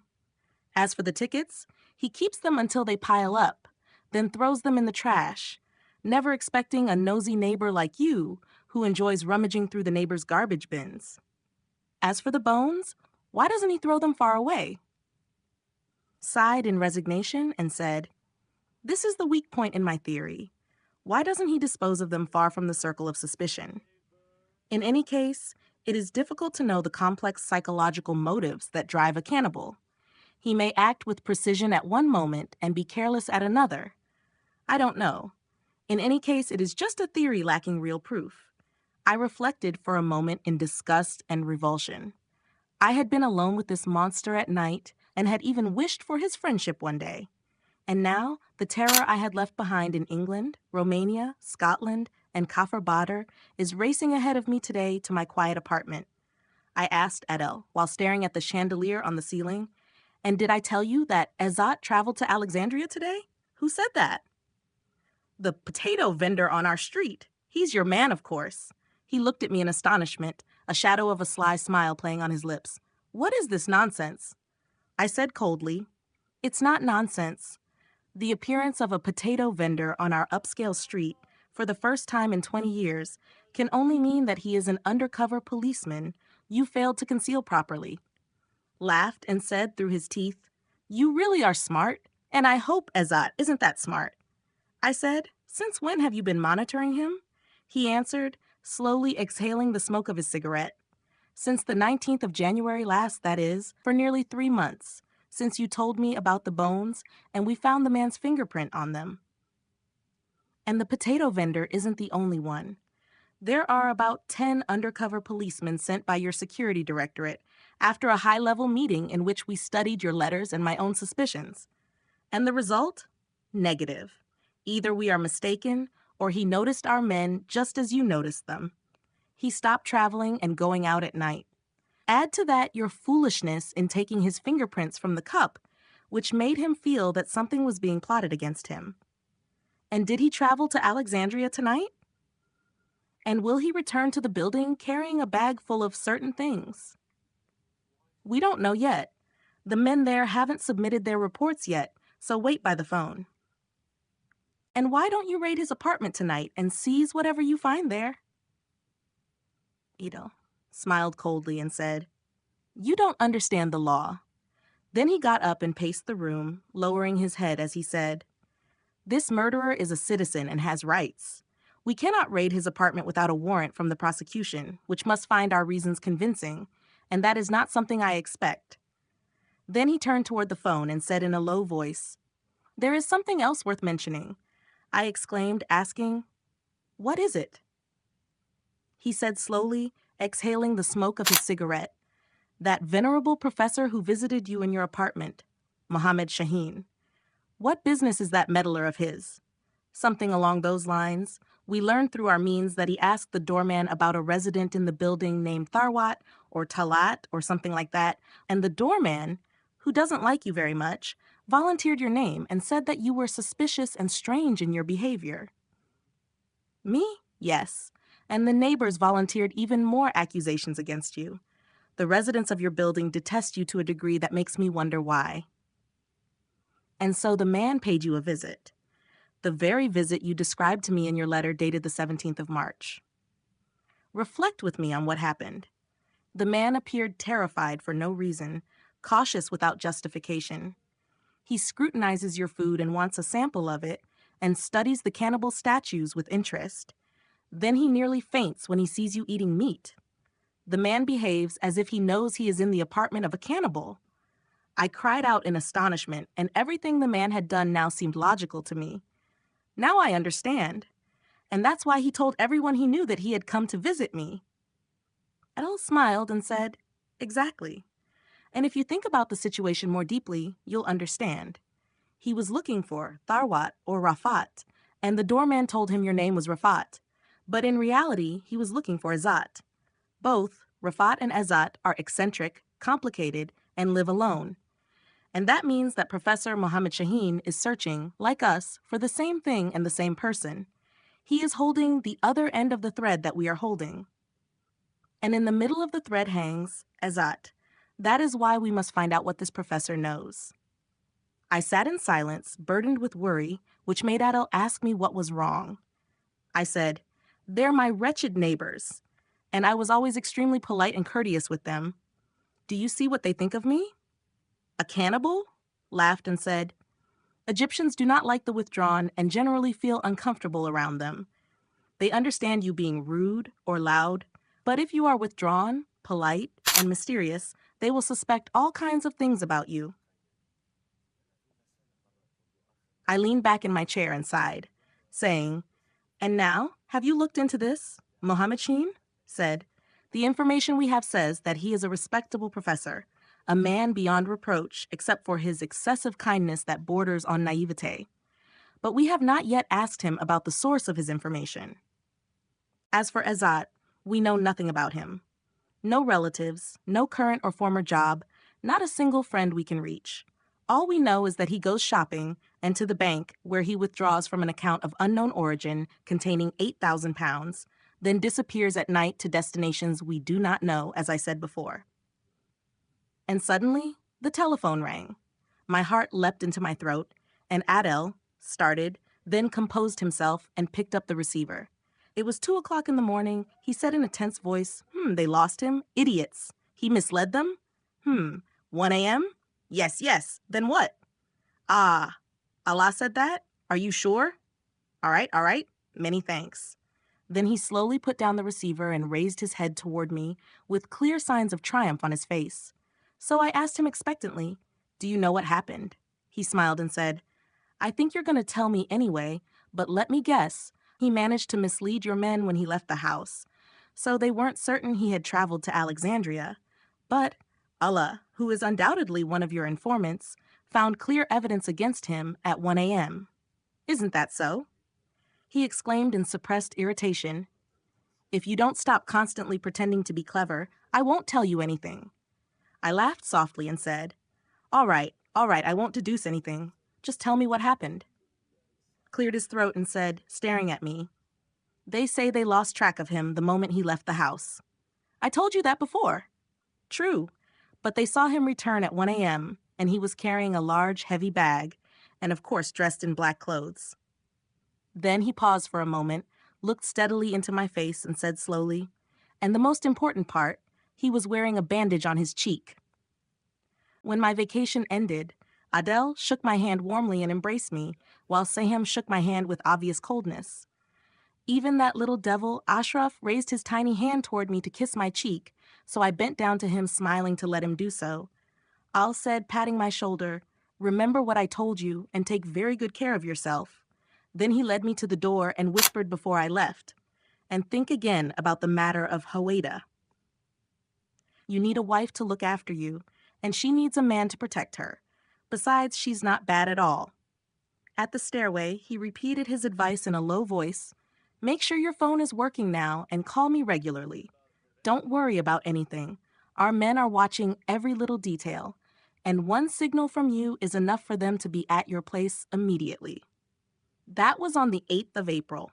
My vacation in beautiful Alexandria did not exceed 3 days, yet it was enough to leave a deep mark on me. Now, after returning to Cairo, I sat in my room listening to the radio and sketching in an old notebook I had found by chance. But every face I drew would turn before my eyes into the beloved face of Maggie. She had slipped even into my imagination, my fingers, and my pen. How do all these men live happily when only one man has married? Maggie? The clock was approaching midnight. It was time. I turned up the volume of the radio a little, so that anyone eavesdropping on me would think I was still in the apartment. Then I put on my clothes, my old rubber shoes, and carried the flashlight and the licensed pistol. The reader may remember that the last time I wore these clothes was on the night I met the Nadaha in my village, Kafr Badr, a night that will never be forgotten. I stood behind the door waiting silently until I heard the lock of the neighboring apartment open and familiar footsteps descending the stairs slowly. I turned off the lights so my shadow would not appear on the wall, then stepped out onto the balcony in the darkness. I saw him walking down the street, carrying nothing, until he reached its end, and there I saw another shadow moving quietly behind him. One of the surveillance men was doing his job properly. had been right when he expected that Ezat would resume his mysterious nightly trips after the last crime. He must be trying to get rid of whatever remains were left in his house. But what I did not understand was why, this time, he was walking empty-handed. And now it was my turn. I opened the door of my apartment and carefully walked toward Ezat's door. I slipped my hand into my pocket and took out the master key that Edel had given me, the key that could open all kinds of locks. I reached for the lock, slowly inserted the key, and turned it. Click! The lock opened without difficulty. And now, should I go in? Had told me that on the night I entered Ezat's apartment, I should inform the undercover police so they could watch the building entrance in case he returned suddenly. But I considered that excessive caution. The operation would not take more than 5 minutes. And since my purpose in undertaking this adventure was to avoid involving the police in something that a clever lawyer might later ruin, I went in. I did not turn on the lights, of course. I switched on the flashlight, and its beam quietly swept across the walls. And there was a strong organic odor filling the air, stirring sharp nausea. In the living room, I noticed what Professor Shaheen had been looking for in my apartment, a collection of African statues placed on a table in the middle of the room. I also observed several strange, abstract paintings hanging on the walls. I began inspecting the rooms, my heart fluttering with fear. His bedroom was neglected and messy, with some books and magazines on the table. On the wall, in an old frame, was a photograph of a young woman, and beside it, another frame containing a newspaper clipping about the crash of an oil company plane in the Western Desert. At the time, I did not understand the meaning of that clipping. What truly caught my attention was a desk in the corner of the room, upon which lay human bones from different parts, all polished white, a skull, ribs, a femur, forearm bones, vertebrae. There was also wire and a pair of pliers, as if there had been an attempt to weld some of the pieces together, just as we used to do in medical school in our youth. Was this enough? No. I had saved the ultimate purpose for last. I had to see the kitchen and open the refrigerator. I entered the kitchen. It was neglected like the rest of the apartment, the sink piled with dishes exactly as he had told me. On the kitchen counter, there was a large knife. And then, human hands, soft, having taken on the icy color of death. I had found what we were looking for. I overcame my revulsion and opened the refrigerator. The shelves were filled with various human parts, complete with flesh. I dared not touch anything, nor let anything touch me. Although I am a doctor, all scientific logic melted away before the horror of the moment. I had to flee. I had to return to my safe apartment and bolt the door. I had to tell Adele everything. At that moment, I heard the outer door opening with a key. The man had returned. I froze in place, my thoughts dissolving completely. I simply turned off the flashlight. I ran to the bathroom door, opened it, went in, and closed it behind me. The darkness inside was pitch black, yet when my eyes adjusted, I saw ghastly things filling the bathtub that I cannot describe. I heard him walking through the living room, then opening doors as if searching for an intruder. The footsteps approached the bathroom door, and I stiffened behind the curtain. I heard him shout loudly, as if addressing someone in hiding. "Come out of your hiding place. I know you're here. I saw the light of your flashlight from the street." What a fool I was. I entered the apartment without telling anyone, and even more foolishly, I forgot to draw the curtains before turning on my flashlight. And now there was no escape. This was my battle, the one that would decide everything. I took out a handkerchief and tied it around my nose like a bandage, so he would not recognize me if we survived the struggle. In an instant, I lunged at him like a madman, fear making me more ferocious. With one blow, I struck the back of his neck, then delivered a kick to his lower abdomen as he turned, before he could understand anything, and then punched him with all my strength in the nose. I took off running as he collapsed behind me like a punctured balloon. The darkness of the living room, the African statues, the door, the bolt, the corridor, then my apartment. I don't know how long I lay sprawled on the bed in shock. I didn't know who I was or where I was. My heart was pounding like a wild horse in my chest, my arteries unable to supply it with enough oxygen. Dizziness, darkness. When I came to, I staggered to the phone and dialed a number in Alexandria. The next morning, I was sitting in the faculty hall before my students, explaining, still exhausted, the symptoms of pernicious anemia, when there came a series of calm, deliberate knocks on the door. I prepared to scold the latecomer with harsh words, then opened it, only to find a bald head wearing thick glasses and the stunned, foolish expression on the face of Professor Mohammed Shaheen as he saw me among the students. "You?" he said. "And you," I replied. I couldn't believe it until I saw it with my own eyes. He said to me, "Come and sit until I finish my lecture, then we'll talk. I owe you an apology." So he sat among the students, following the lecture, and I could read the conflict of thoughts on his face. After the students left, he sat beside me and opened his mouth to speak. I meant to cut him off. "I am not the cannibal you're looking for. That's all there is to it. Your man is Azat, not Rafat. I apologize," he said stammeringly. "I asked about him, and they told me he was here.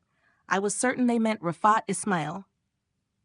We exchanged clarifications, and the threads of the story began to come together like sunlight. He apologized for his rudeness and curiosity, and I apologized to him for throwing him like a garbage bag in front of his door. He told me the story of the engineer shaker, and I told him what I could about Izzat Sharif without divulging dangerous secrets. When we parted, on a promise to stay in touch, we had become friends. Edel's plan was nearing its end. Despite his reproaching me over the phone for my naivete, we were both reassured that yesterday's incident had left no irreversible consequences, and that Izzat would assume a professional intruder had entered the apartment for some reason, and would not dare inform the police for fear of an inspection of his place. That was what we thought. And I, as usual, was naive. The confrontation. It was 5 in the afternoon when I finished my lunch, and suddenly the doorbell rang loudly. I knew I hadn't paid this month's rent yet, so I assumed the doorman was at the door. I went to the bedroom, took £3 from the pocket of my suit jacket, then headed to the door and opened it. But the surprise was like a thunderbolt. It was not the doorman. It was Izzat. He stood before me steadily, a mysterious smile playing on his lips, his nose swollen from yesterday's punch, with 2 pieces of gauze stuffed into his nostrils, his hands in his pockets. He did not look entirely repulsive, yet his mere presence was enough to fill me with fear. I had not expected him to visit in the afternoon. Then he said in a calm voice with a strange tone, "May I come in?" I did not know how to react. Refusing him entry now might arouse his suspicion, so I silently nodded for him to enter. He stepped forward slowly, his eyes watching me like a hawk. "Were you eating?" "No matter, I won't take much of your time." Then he slipped his hand into his pocket and pulled out something small, saying, "Does this belong to you?" I froze in place. It was the flashlight I had forgotten in his apartment the night before, the one that had fallen from me in the bathroom while I was hiding. I swallowed hard, trying to recover, but before I could speak, he said firmly, "Don't lie. I know it well. I saw it during your first visit. It was on the table in the living room, and I never forgot its shape." Then he added, narrowing his eyes, "It's a Romanian-made flashlight? I've never seen one like it before." I tried to respond, stammering, But he cut me off in a cold tone dripping with threat. "I see. Now everything has become clear to me." Then he looked straight into my eyes and whispered through his teeth, "You tried to kill me? And almost broke my nose?" He slowly pulled his left hand out of his pocket and produced an ugly-looking switchblade, brandishing it in my face as he said, "Speak. Tell me why you sneaked into my apartment last night." At that moment, I realized that all masks had completely fallen. There was no longer any room for acting or deception. He knew that I knew, and I knew that he knew. And there was nothing left for me but to scream. But no, not yet, not before I tried to survive. I shouted at him hysterically, "Stay away from me, you cannibal." He smiled in disdain and replied, "What nonsense is this?" I answered quickly and firmly, "Listen, my friend, you're in trouble. An entire squad of police officers is surrounding the building, and they're ready to tear you apart at the first scream from me. One scream from you, and it's over. Now hand me that weapon before it hurts anyone." A look of astonishment rose on his face. Then he asked in a stammering voice, "What is this stupidity? What police officers? And what? Are my eyes deceiving me, or is he actually trembling?" He was trembling, cold sweat pouring down his cheeks, his eyes darting, his lips quivering. Then he collapsed to the floor like a wounded bull in a Spanish bullfighting arena after being exhausted by its injuries. The first thing I did was snatch the switchblade from his limp grip and begin examining him. This young man is truly ill. He's not pretending. What's wrong with him? Rapid pulse, cold sweat, general weakness. I don't know the cause of all this, but I won't let him die like a rabid dog before my eyes, even if he is a cannibal. I hurried to the blood pressure monitor, wrapped the cuff around his arm, and focused my ears on reading the pulse. But for a moment I thought he was joking or that the reading was wrong. It was impossible that this was his real blood pressure. I noticed his lips trembling as he whispered in a faint voice, "Hurry? Court? Cortisone." I said to myself firmly, "All right, it seems this monster knows what treatment suits him. Whether my decision is right or reckless, I have no choice but to try. I have 2 ampoules of cortisone and a glass syringe. There's no time to boil it now, but it hasn't been used on anyone anyway." I quickly broke the 2 ampoules, filled the syringe, then plunged the needle into his vein and emptied it completely. He began to breathe regularly. Yes, there is no doubt he's improving. I don't know whether that is good luck for him or for me. I now have a reasonable theory about what I'm facing, but it still needs proof. And the only proof will come from this poor fellow when he fully regains consciousness. Now we are sitting at the dining table, tense glances crossing between us. He sits at the other end of the table, pale-faced, looking at me with lethargy, weakness, and a slight tremor. As for me, I hold the pistol in my hand, staring at him cautiously and expectantly. Nearly a quarter of an hour has passed with us in this strained standoff. I said with affected firmness, "And now?" He did not answer, but lowered his head in silence. Then he raised his eyes toward me and said slowly, "Yes, that is the name they told me." I said while watching him, "You suffer from adrenal gland failure, or what is known as Addison's disease. Isn't that so?" He looked at me in astonishment and said, "Yes, indeed." I continued in the tone of a confident physician. "Then everything makes sense now. Addison's disease is caused by the adrenal gland not secreting cortisone properly, and the result is severe weakness, emaciation, a terrifying drop in blood pressure, roughness in the palms, and that strange dark complexion in your skin that aroused my suspicion from the beginning." I paused briefly, then added, "Your only treatment is cortisone, and you know that better than I do, but it is a lifelong treatment." Then I looked at him and asked, "And I suppose your intense craving for spices is related to your illness, isn't it?" He looked at his palms absently and said quietly, "It's not just spices, it's that mad craving for salt. Sometimes it strikes me until I nearly lose my mind." I smiled confidently as I placed the pistol on the table near my hand. "That's natural. Your body lacks sodium, an essential element that disappears in cases of Addison's disease. Perhaps that is also the reason your stomach detests the taste of sweets. And I believe this illness is the reason behind your depression, your isolation, and your strange behavior. Because, quite simply, it does not exhaust the body alone. It has a deadly psychological side as well." He nodded uneasily in agreement, as if my words had touched something buried deep inside him. A brief silence followed. Then I lit a cigarette and slowly exhaled the smoke before saying, "And now, there are many things I do not understand." I looked at him steadily and continued, "Why did you resign from your job after the plane crash? And why did you change your name and residence?" His features tightened and his eyes widened in genuine astonishment before he exclaimed, "How did you know?" I answered calmly and confidently, "I know almost everything about you. Now answer me." He lowered his head, then lifted his gaze toward the ceiling and sighed deeply before saying, "The symptoms of the illness had begun to appear. My features changed, my temperament shifted. I could not bear to see fear or pity in the eyes of those I loved, and I could not bear to hurt them, neither with my hands nor with my words. So I decided to disappear, to leave my whole world and go to a land that did not know me, neither by name nor by face. I exchanged my pension and sold a small kara of land that I have been living off until today. And for that reason, I completely avoided my neighbors. I asked coldly, 'And what were you eating in the desert before people rescued you?' A look of disgust crossed his face, and he whispered in a low voice, 'Anything, rats, snakes, lizards.' As for my colleagues, they died, and the wolves took care of the rest. I knew the rules of survival from my days in the Special Forces, and that is why I remained alive and in good health. I nodded and said sarcastically, "Well, it seems another part of your puzzle is beginning to make sense to me." Suddenly, he lifted his head defiantly and said sharply, "Wait, by what right are you interrogating me like this?" I slowly extended my hand toward the pistol, aimed it steadily at him, and said coldly, "Because I'm the one holding the weapon now. And if you were the one holding it, you would be the one asking." I stepped closer and asked in a sharp tone, "Another question. How did you catch raindrops that night when it wasn't raining?" He laughed bitterly and said, "I never said it was rain. I was trying to fix the shower, and you know my eternal plumbing problems in my apartment."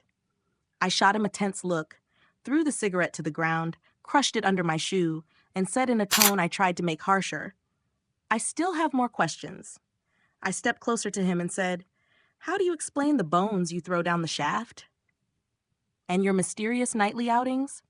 He paused for a moment, then said calmly, "Pigeons." I ignored his answer and shouted angrily, "Before anything else, explain to me the torn human parts we found in your apartment, in the bedroom, in the kitchen, in the bathtub." He raised his head sharply, anger spreading across his face, and said in a deep voice as he struck his palms together, "And since when does a thief ask the homeowner about the contents of his house?" I jumped from my place in genuine agitation and kicked the chair violently, shouting, "Haven't you understood yet, you butcher? You're finished. The police know everything about you. The Alexandria victim is the last human flesh you will ever taste in your life." The room fell silent for a moment. Then he raised his eyebrows in bewilderment and whispered, "Human flesh? Taste it?" He pondered my words for a moment. Then suddenly he burst out laughing. A long, continuous laugh, as if he were hearing an absurd, unbelievable joke. He laughed until he nearly choked from sheer ridicule, then rose from his place, paying no mind to the gun pointed at him, and reached out to hold my arm with a strange gentleness. A gentleness that made me flinch for a moment. It was like taking a child to an amusement park, and he said calmly, "Come with me. I'll show you something." I stepped back, raising the gun higher, and said cautiously, "Lead the way first." In his gloomy apartment, shrouded in heavy silence, he led me to the kitchen. He slowly opened the fridge and pulled out those torn human pieces that had terrified me yesterday, placing them on the table in front of me. Then he said, pointing at them, "Touch them yourself." I hesitated, so he stepped forward and pressed his finger onto one of the pieces. My eyes froze in astonishment. His finger left a deep, clear mark in the flesh. He smiled and said in a mysterious, calm tone, "See, it's clay. All the pieces I had seen were just clay molds, rehearsals for larger statues. I'm a sculptor. I've practiced sculpture for years, but with the light from the flashlight and your fear that night, you couldn't tell the difference between clay and flesh." I felt dizzy. I was truly stunned, yet I began to check them myself, piece by piece, until I reached the last one I had seen in the bathtub. There was no longer any doubt. All were clay, soft, shaped with astonishing anatomical precision. For the first time in hours, I saw no reason to keep the gun in my hand. I returned it to my pocket and asked in a less hostile tone, "And the bones? Do you have an explanation for them too?" He smiled calmly and sat on the edge of the bathtub, speaking absent-mindedly. "I lost everything. My roots, my friends, even my health.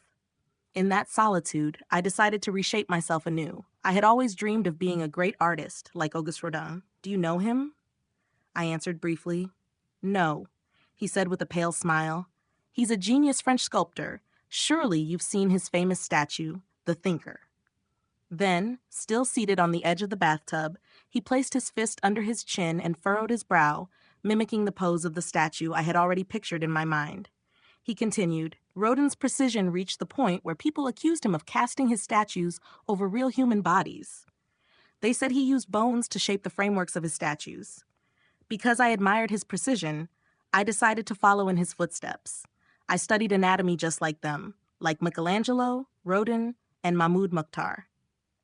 I bought those bones from a medical student and began learning from them. But I am not completely normal. I admit there were many moments of despair, perhaps caused by the illness. And in bouts of frustration, I would throw everything into the light well.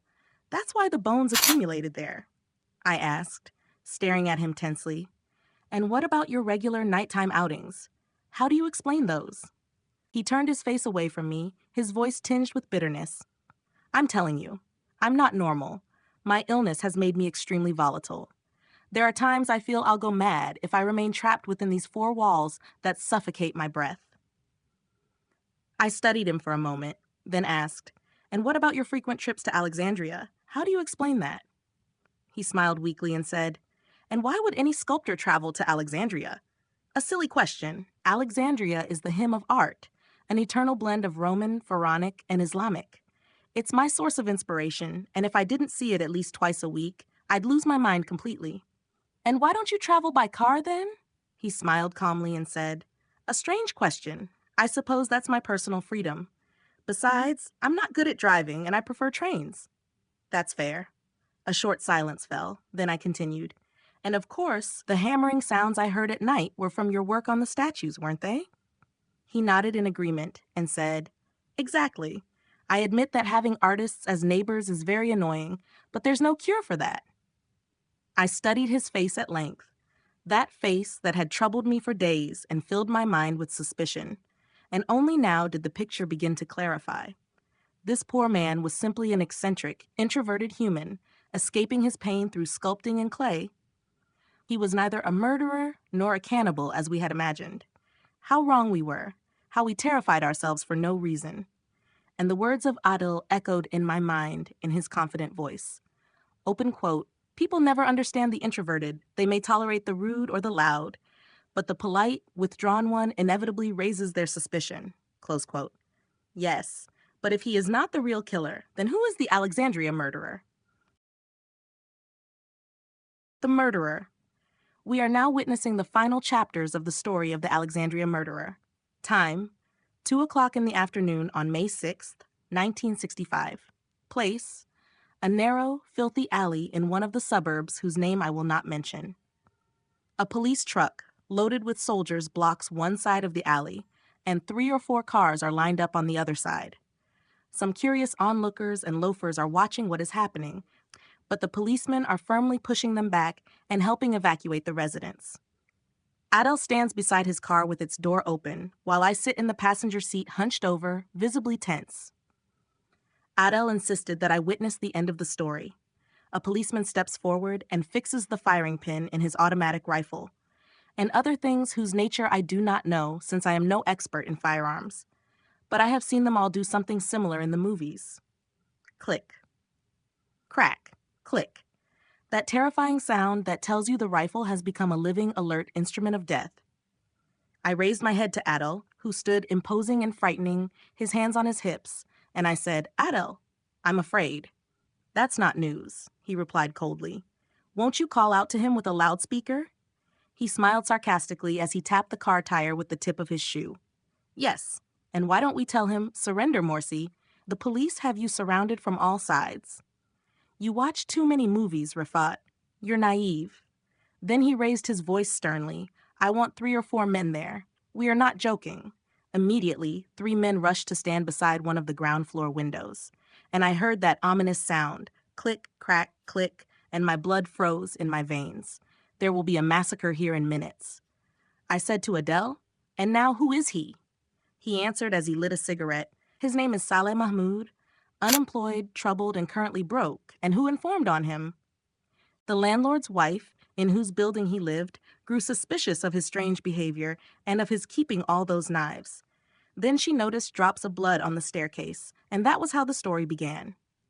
So I asked him, why was he doing that? Adel said calmly as he exhaled cigarette smoke, My friend, you can't understand the way a murderer thinks. Some suffer from psychological complexes. Some are afflicted with paranoia. Others seek fame or feel a thrill in controlling killing. That's his problem, not ours. I sighed regretfully and said, And I who risked myself and suffered over a baseless suspicion. I accused a sensitive, sick young man of the most hideous crimes. I even beat him severely. Adel smiled bitterly and said, You're not alone, Rafat. I, Dr. Shaheen, and all our men who froze in the winter cold while watching that poor boy. The answer was right under our noses, here in Alexandria.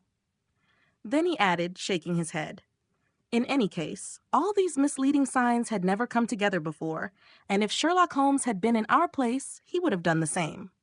I said with a sigh, "The idea of cannibalism was exaggerated. It seems he's just an ordinary murderer, if that expression makes any sense." Suddenly, we heard rising commotion from the direction of the house. We lifted our heads to see a young man moving unsteadily on the roof of the old, crumbling building. His face was completely ordinary, like any young man you see every day, but his complexion looked strange, his features exhausted.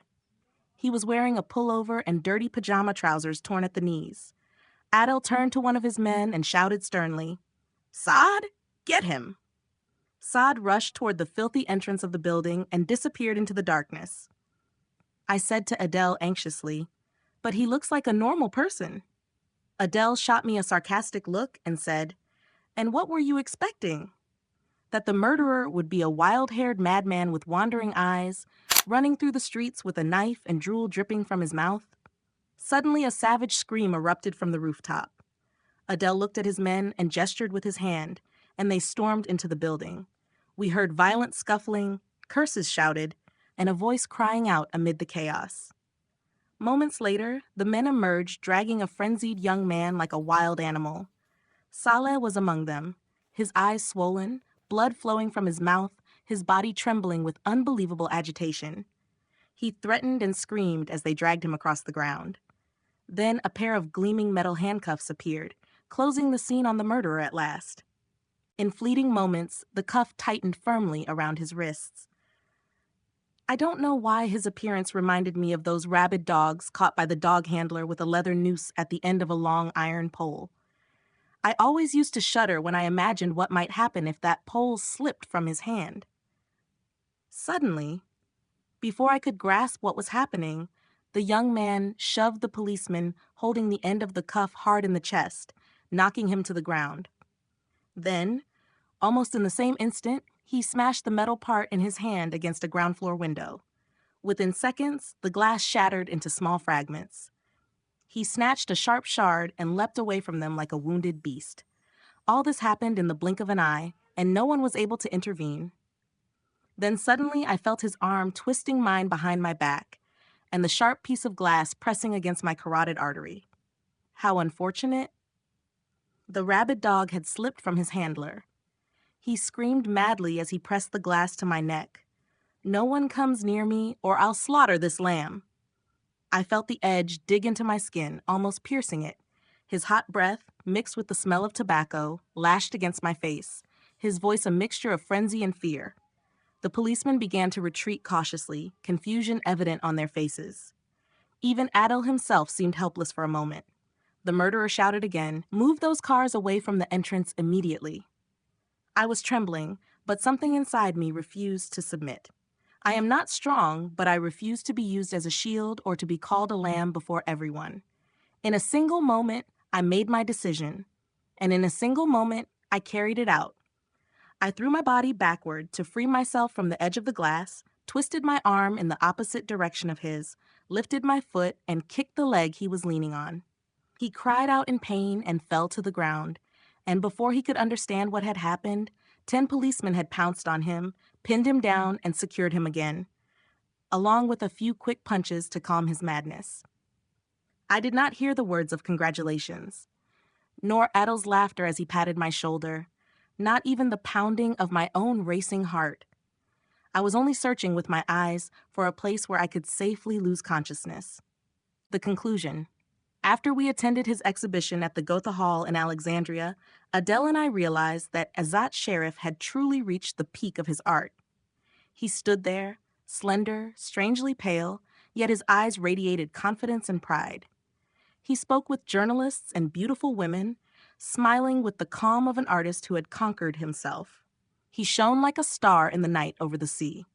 When he asked me my opinion of his first exhibition, I said to him, "I'll tell you a story I don't remember where I read." There was a sculptor carving a statue of a woman, striving for perfection in it. He worked on it year after year, decade after decade, until he completed it. When he finally finished, he looked at the statue in astonishment and said, "My God, it looks alive." Then he fell dead on the spot. Azat looked at me frowning and said, "A foolish story in my opinion, and I don't understand what you mean by it." I smiled and said, "Neither do I. I just remembered it, perhaps as a warning that the pursuit of perfection has its price." Adele laughed and gently pulled me toward a girl standing not far away. She had delicate features, enchanting with a shy smile. He said as he introduced her, "Allow me, Huwaida. This is Dr. Rafat. And Rafat, this is Huwaida. I hope you haven't forgotten each other." I looked at her, captivated by her beauty, and said in amazement, "Perhaps she forgot me, but as for me, impossible." At that moment, I felt that the time had come for me to be like everyone else. To speak of engagement, dowry, furniture lists, and all that social dread I had always avoided. To settle down, at last. But I was, as usual, mistaken. For only 2 months later, I was in the West Indies, facing a new nightmare of an entirely different kind. But that is another story. Dr. Cairo May, 1992, Rafat Ismail, completed with praise to Allah,